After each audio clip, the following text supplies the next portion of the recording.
Hello and welcome to what's in this week's Oban Times, or Wait What, with me, Kathy Griffiths. Me, Jodie Hagan. And me, Owen Wild. We're here to give you a little insight into just some of the stories that are in the Oban Times and our Loch Arbor paper this week. You can read all these stories and lots more in this week's papers and online by going to westcoasttoday.co.uk or picking up a printed copy in newsagents, supermarkets and petrol stations. Let's get right into it. Reuse charity, the Grab Trust, has announced a £150,000 project to double the size of its popular lorry store on the outskirts of Oban. I love that place. It's just like an Aladdin's cave. Work will be carried out in phases to keep the site open.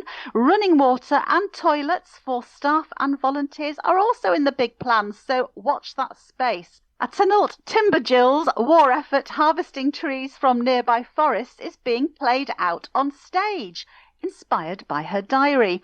Janet McClarty's son, Len Brown, used entries from her diary to write a 45-minute play called Timber Girl, and it's about to go on tour. Although tales of the Women's Land Army are famous, the vital roles played by the Timber Girls or Lumberjills during World War II have been largely unheralded until recently. Now Tynalt and Oban-based the Three Wee Crows Theatre Company are helping to put that right. Janet's daughter and granddaughter are in on the act.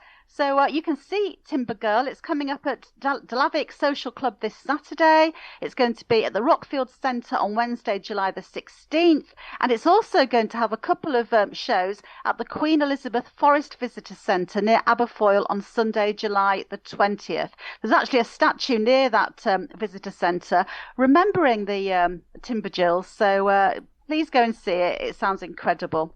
Jodie, what have you got for us? Well, it's the end of an era at the Iona shop on Oban's seafront as third-generation owner Alan Cathro announces his plans to retire. Congratulations are in order for Tynalt's hard-working research student Tim Aubrey, who has been crowned overall UHI Student of the Year 2025. And I was busy last week covering Princess Anne's trip to mid-Argyll, and during the visit, Kilmartin Museum finally got its official royal reopening after a major redevelopment project. Read more about that in this week's OT. Thanks, Jodie. Owen, what have you been finding out about this week? Well, Kathy, an explosion in the skies over Ben Cruachan earlier this week was identified as a meteor.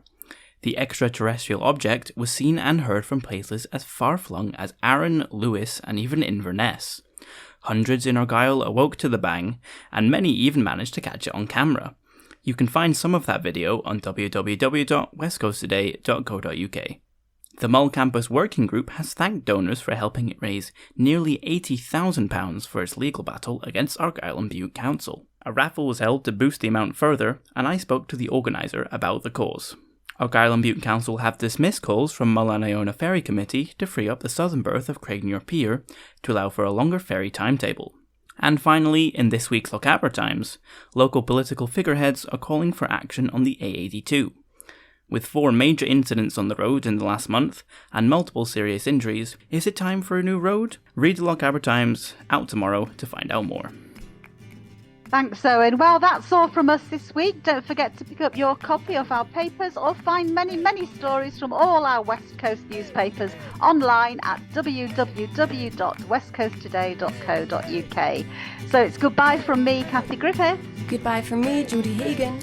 And goodbye from me, Owen Wild. Bye. Bye.